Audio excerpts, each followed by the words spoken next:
Good morning friends, मैं आपका मित्र गौरव दिवटे दिशा S academy की इस नवीन वीडियो में आपका हार्दिक स्वागत करता हूं। दोस्तों आज के डिस्कशन का जो हमारा प्रमुख विषय है वो है टेंसेस। टेंसेस में आज हम सर्वप्रथम प्रेजेंट सिंपल टेंस या इसको ही प्रेजेंट इंडेफिनाइट टेंस के नाम से भी जाना जाता है को अच्छे तरीके से डील करने वाले हैं। आइए दोस्तों, हम सबसे पहले प्रेजेंट सिंपल टेंस या प्रेजेंट इंडेफिनाइट टेंस को समझते हैं। अगर मुझे प्रेजेंट टेंस या प्रेजेंट सिंपल टेंस या प्रेजेंट इंडेफिनाइट टेंस में अगर किसी से भी बात करना हो तो इसकी एक पहचान होती है दोस्तों। हिंदी में हम कैसे पहचानेंगे कि पर्टिकुलर कोई भी अगर हिंदी का सेंटेंस है वो किस टेंस से रिलेटेड है, इसकी एक पहचान होती है। जो भी सेंटेंस ता है, ती है, ते है या ताहू या तीहू से एंड होता है, ऐसे सारे सेंटेंसेस प्रेजेंट सिंपल टेंस से रिलेटेड होते हैं। फॉर एग्जाम्पल, राम खाना खाता है, पीछे ये जो सेंटेंस है वो ता है से एंड हुआ। सविता खाना बनाती है, ती है, ये जो सेंटेंस है वो ती से एंड हुआ। हम क्रिकेट खेलते हैं, ये जो सेंटेंस है वो ते से एंड हुआ। वह स्कूल जाता है, ये जो पर्टिकुलर सेंटेंस है वो ता है से एंड हुआ। ऐसे इस प्रकार के सभी जो सेंटेंसेस है जो ता है, ती है, ते है या ताहू या तीहू से एंड होते हैं वो प्रेजेंट सिंपल टेंस या प्रेजेंट इंडेफिनाइट टेंस के सेंटेंसेस होते हैं। हम ये भली बात ही जानते हैं दोस्तों कि सेंटेंसेस चार प्रकार के होते हैं।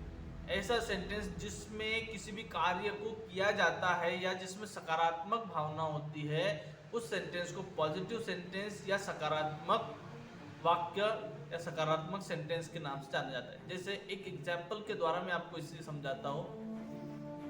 राम क्रिकेट खेलता है, इस पर्टिकुलर सेंटेंस में राम जो है वो क्रिकेट खेलता है, इसे हम पॉजिटिव सेंटेंस कहेंगे। इसका ही अगर मुझे नेगेटिव बनाना है तो नेगेटिव में हम नहीं को इंक्लूड कर लेते हैं। जैसा कि राम क्रिकेट नहीं खेलता है, पीछे ता है लेकिन सेंटेंस में अभी नहीं आ गया, इसलिए यह प्रेजेंट सिंपल टेंस के का नेगेटिव सेंटेंस है। अगर इसी सेंटेंस में अगर मैं प्रश्न पूछूं और अगर हमारा जो सेंटेंस है वो क्या से शुरू हो तो इस प्रकार का सेंटेंस इंट्रोगेटिव सेंटेंस के नाम से जाना जाता है। जैसा मैं इसी सेंटेंस को एक प्रश्न पूछता हूँ, क्या राम क्रिकेट खेलता है, और पीछे प्रश्नवाचक चिन्ह। ये जो पर्टिकुलर जो सेंटेंस है, अब मैंने प्रश्न पूछा कि भाई क्या राम क्रिकेट खेलता है, ये इंट्रोगेटिव सेंटेंस है। और जो हमारा चौथा टाइप का जो सेंटेंस होता है वो है WH वर्ड सेंटेंस। इस प्रकार के सेंटेंस में कोई ना कोई WH वर्ड होता ही है। WH वर्ड आई होप दोस्तों आपको अच्छे से पता होंगे। व्हाट यानी क्या, वाई यानी क्यों, हाउ यानी कैसे, व्हेन यानी कब, वेयर यानी कहाँ, एक्सेट्रा, ये सभी WH वर्ड्स के नाम से जाने जाते हैं। जैसे मैं पूछ रहा हूँ, क्या राम क्रिकेट क्यों खेलता है, इस पर्टिकुलर सेंटेंस में हमारा जो WH वर्ड है वो क्यों यूज हुआ है, अर्थात ये जो सेंटेंस है वो WH वर्ड है। अब इन पर्टिकुलर सेंटेंसेस को पॉजिटिव, नेगेटिव, इंट्रोगेटिव और WH वर्ड को इंग्लिश में कैसे ट्रांसलेट करना है ये मैं आपको अच्छे से समझाता हूँ। सबसे पहले हम पॉजिटिव सेंटेंस के बारे में बात करें। पॉजिटिव सेंटेंस को इंग्लिश में ट्रांसलेट करने के लिए हमारे पास एक स्ट्रक्चर होता है, हमें स्ट्रिक्टली उस स्ट्रक्चर को ही फॉलो करना होता है। पॉजिटिव प्रेजेंट सिंपल में पॉजिटिव सेंटेंस को ट्रांसलेट करने का जो स्ट्रक्चर होता है दोस्तों वो निम्नलिखित है। सब्जेक्ट प्लस वर्ब का फर्स्ट फॉर्म या वर्ब के साथ या वर्ब के फर्स्ट फॉर्म के साथ yes plus object, full stop, ये हमारा स्ट्रक्चर है। जैसा हमने एक हमारा पर्टिकुलर सेंटेंस या फिर एग्जाम्पल के रूप में लिया था कि राम क्रिकेट खेलता है। इस पर्टिकुलर सेंटेंस में राम हमारा सब्जेक्ट है, खेलता है ये एक वर्ब है और क्रिकेट एक ऑब्जेक्ट है। हमें हमारे स्ट्रक्चर के हिसाब से जो कि सब्जेक्ट प्लस वर्ब का फर्स्ट फॉर्म या वर्ब के फर्स्ट फॉर्म के साथ यस प्लस ऑब्जेक्ट, ये हमारा स्ट्रक्चर है। अभी सबसे पहले हमारे पास एक कंफ्यूजन है कि हमें वर्ब का फर्स्ट फॉर्म कहाँ यूज करना है या वर्ब के फर्स्ट फॉर्म के साथ यस कब बनाना है।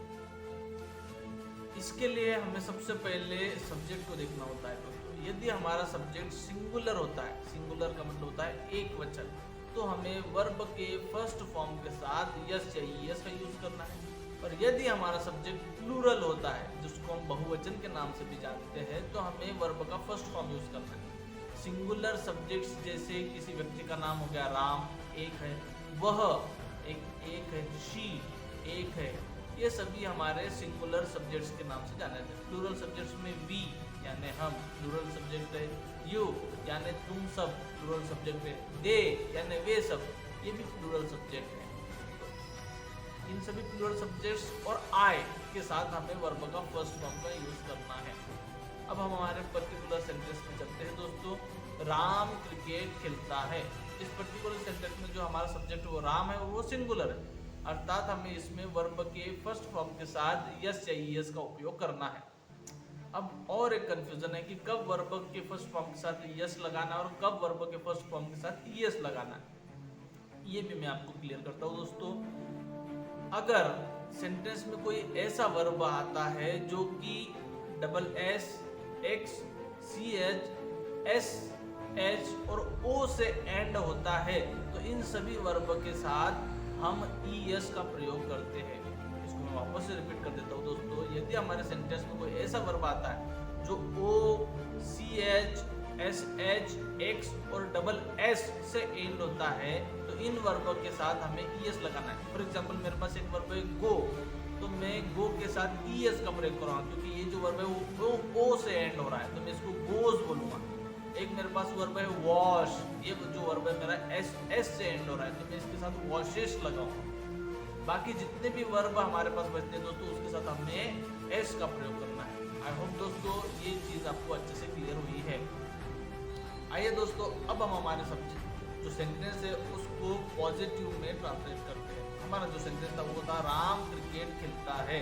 हमें सबसे पहले सब्जेक्ट लिखना है, उसके बाद वर्ब का फर्स्ट फॉर्म या वर्ब के फर्स्ट फॉर्म के साथ यस ईएस प्लस ऑब्जेक्ट। यहाँ पर हमारा सब्जेक्ट सिंगुलर है, इसलिए हम वर्ब फर्स्ट के साथ यस ईएस का प्रयोग करेंगे। सबसे पहले हम समझ रहे हैं राम, वर्ब के फर्स्ट फॉर्म के साथ यस ईएस लगाना है। वर्ब है यहाँ पर खेलता है, जिसको इंग्लिश में प्ले बोलाता है। ये जो वर्ब है वाई से एंड हो रहा है, इसलिए हम यहाँ पर एस का प्रयोग करेंगे। राम प्लेस, हमें ऑब्जेक्ट रखना है क्रिकेट। राम क्रिकेट खेलता है को इंग्लिश में हम ट्रांसलेट करेंगे Ram plays cricket. I hope दोस्तों this is very clear to you. अब हम प्रेजेंट सिंपल के नेगेटिव सेंटेंस के स्ट्रक्चर को देखेंगे दोस्तों। प्रेजेंट सिंपल में मुख्यतः डू या डज हेल्पिंग वर्ब का यूज होता है। प्रेजेंट सिंपल में नेगेटिव सेंटेंस का जो स्ट्रक्चर होता है वो निम्नलिखित है दोस्तों। सब्जेक्ट प्लस डज या do plus not plus verb का फर्स्ट फॉर्म प्लस ऑब्जेक्ट। अब हमें यहाँ पर एक कंफ्यूजन है कि डू या डज का प्रयोग कैसा करना है। इसके लिए भी हमें सबसे पहले सब्जेक्ट देखना पड़ता है दोस्तों। यदि हमारा सब्जेक्ट सिंगुलर है तो वहाँ पर हमें डज हेल्पिंग वर्ब का यूज करना है। यदि हमारा सब्जेक्ट आई या प्लूरल है तो वहाँ पर हमें डू हेल्पिंग वर्ब का प्रयोग करना है दोस्तों। राम क्रिकेट नहीं खेलता है। राम जो कि सिंगुलर है तो हम यहाँ पर डज का प्रयोग करेंगे। Ram does not play cricket. I hope दोस्तों नेगेटिव का ये स्ट्रक्चर आपको अच्छे से क्लियर हुआ है। इंट्रोगेटिव सेंटेंस में हेल्पिंग वर्ब आगे आ जाते हैं। इंट्रोगेटिव का स्ट्रक्चर निम्नलिखित है दोस्तों। डज या do plus subject plus verb का first form plus object question mark. क्या राम क्रिकेट खेलता है? Does Ram play cricket question mark. इसी सेंटेंस को अगर मुझे WH में ट्रांसलेट करना है दोस्तों तो इसका स्ट्रक्चर है WH वर्ड प्लस डज या do plus subject plus verb का first form plus object question mark. Ram cricket कब खेलता है? When does Ram play cricket? I hope दोस्तों प्रेजेंट सिंपल टेंस के ये जो स्ट्रक्चर है आपको अच्छे से क्लियर हुए हैं। आइए दोस्तों मैं अभी आपसे प्रेजेंट सिंपल टेंस में कुछ प्रैक्टिस करवाता हूँ। अब हम एक हमारा नया सेंटेंस लेते हैं, उस सेंटेंस के हम चारों प्रकार के सेंटेंस फॉर्म करेंगे। तो हमारा नया सेंटेंस वो है मैं मंदिर जाता हूँ। I go to temple. मैं मंदिर नहीं जाता हूँ। I do not go to temple. Interrogative, क्या मैं मंदिर जाता हूँ? Do I go to temple? Question mark. WH word, मैं मंदिर कैसे जाता हूँ? How do I go to temple? तो प्रेजेंट सिंपल टेंस या प्रेजेंट इंडेफिनाइट टेंस है दोस्तों, यह मुख्यतः हमारी आदतों को दर्शाता है। वह खाना खाती है। She Yeats food. वह खाना नहीं खाती है। She does not eat food. क्या वह खाना खाती है? Does she eat food? वह खाना क्यों खाती है? Why does she eat food? I hope दोस्तों इन पर्टिकुलर एग्जाम्पल से आपको प्रेजेंट सिंपल टेंस अच्छे से समझ में आया है। आपको अगर प्रेजेंट सिंपल टेंस में अगर कोई भी दिक्कत होती है दोस्तों, तो आप कमेंट्स के द्वारा मुझे सूचित कर सकते हैं। दोस्तों हमारे वीडियो का कंटेंट कैसा है या इसमें आप अगर कोई भी सुधार चाहते हो तो मुझे ज़रूर कमेंट के द्वारा सूचित कीजिए। दोस्तों हमारे इस चैनल को सब्सक्राइब करें, वीडियो को जितना हो सकता है शेयर करें। आपकी सपोर्ट की मुझे काफ़ी आवश्यकता है दोस्तों। Thank you.